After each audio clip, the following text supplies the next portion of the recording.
Am I an interior designer? Oh my gosh, this question is so funny to me. I'm a person that designs interiors, but am I an interior designer? Not in the way that I think people often put that title on me. Like, you cannot come to me and ask me to decorate your house or design your house unless you're like my mom or something.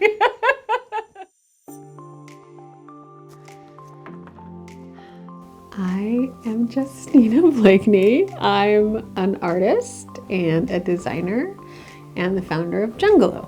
I've always been an artist. I think many of us have, maybe most of us, maybe all of us.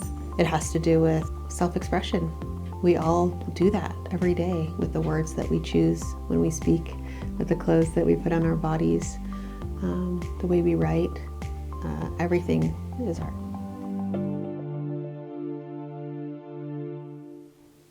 When I was a little girl, I had several favorite artists or women who I looked up to and was obsessed with. I've always been inspired by Frida Kahlo as someone who was so fearless in her own self-expression. Like, she was just every day trying to learn more about herself, figure out who she was, and share that with the world. Mixing colors is so fun. It's one of my favorite parts. I've been painting a lot more, and I felt embarrassed at first about painting self-portraits. I felt myself feeling vulnerable. Like, I know my mom walked in here and just like looking at the wall like, oh, there's 100 pictures of you up on the wall or whatever.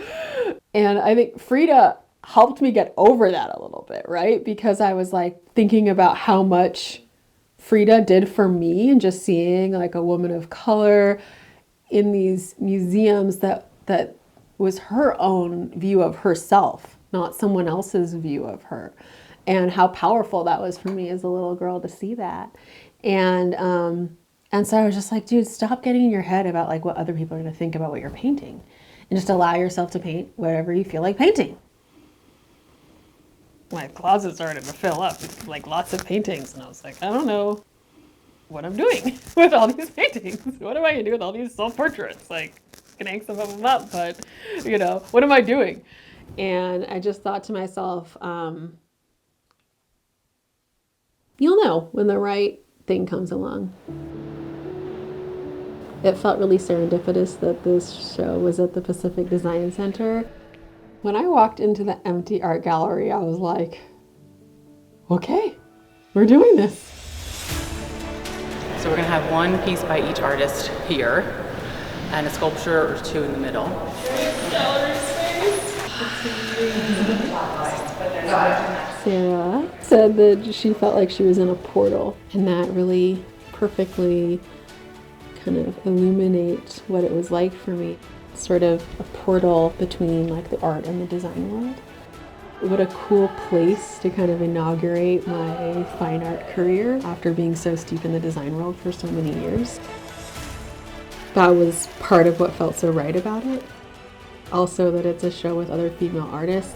Justina Blakeney. Hi, it's nice to meet you. Getting to the gallery and seeing all these women there, and us all kind of just like excited to be able to share our art.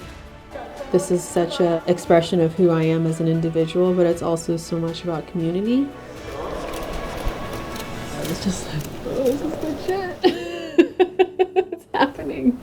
So this is gonna be double this and that. Creating conversation between different art pieces is actually something I think a lot about in my work in general.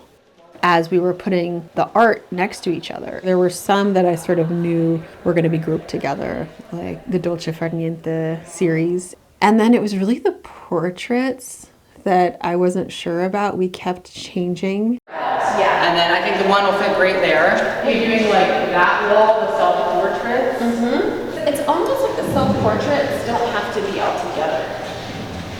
Like, we could single them out more on these moments.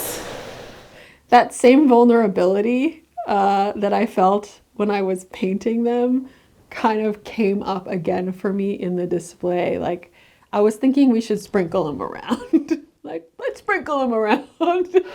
Maybe we could put like 2 of them here and 1 of them there. You know, like litter them around a little bit more. This is self-aggrandizing. What are people going to think? It's all these self-portraits. That's kind of weird. Like, and Yael was like, I think we should put them together. And I could tell I was resisting that, but I could tell I was resisting it not from a place of vulnerability. I noticed it was coming from a place of fear. So I was like, okay, we'll group them together. You have an object and it says something, and then you have another object and it says something else. And then when you put the objects next to each other, they say something completely different. Now they're in conversation with one another. And so it really changes the narrative of the space or the way that the objects look or the experience of them. But maybe she could be in the middle. When I left this space and I was thinking about, oh my gosh, next time I come back here, it's going to be for the art show. I think I just tried to not think about that. I think I just was like, okay, it's set up. Now it's in God's hands, you know, and now I have to figure out what I'm going to wear.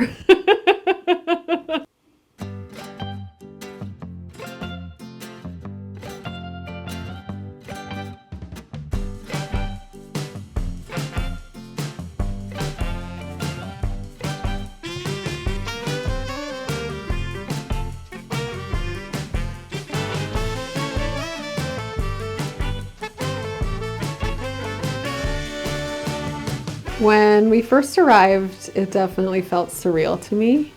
There are all these moments in your life where you're like, this is a day that is going to change my life forever.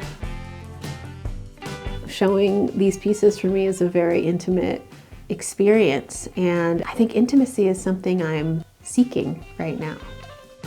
For the past 15 years, I've been so focused on work and achieving and building and all of that, and being a mom and getting all my ducks in a row and making sure I have my shit together. And I'm really entering this phase of really wanting to get to know people better, really wanting people to get to know me better, really wanting to get to know myself better. I was thinking about the flow of the space and what do I want the initial feeling to be when someone walks in. What does the entryway do? It sets the tone for when someone's walking in through a threshold. Inside 1 and 2, I wanted them to have their own space and some breathing room around it. It was sort of like the big, oh, that's what I see when I first walk in moment. And then the more sculptural self-portraits. The painting of Jason and I is very special to me. I just love him. I sort of wanted it to have its own little private corner. Dolce far niente. It's an Italian saying that means the sweetness of doing nothing. So you'll see a lot of my work is women laying around. This is actually very apropos and is really resonant with a theme that is really prevalent in my life right now. For all of us who are so steeped in hustle culture mode, to feel allowed to fucking chill, right? And to experience the dolcezza, the sweetness of not doing anything.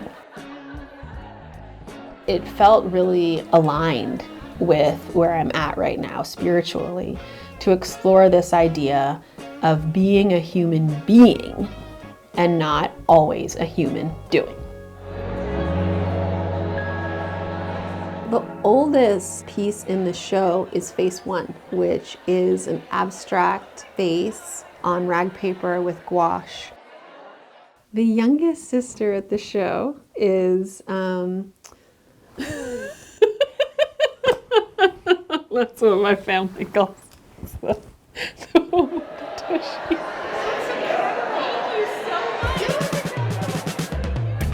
I love Open Your Hairs. That painting represents my experimental pushing the envelope thing that I really enjoy.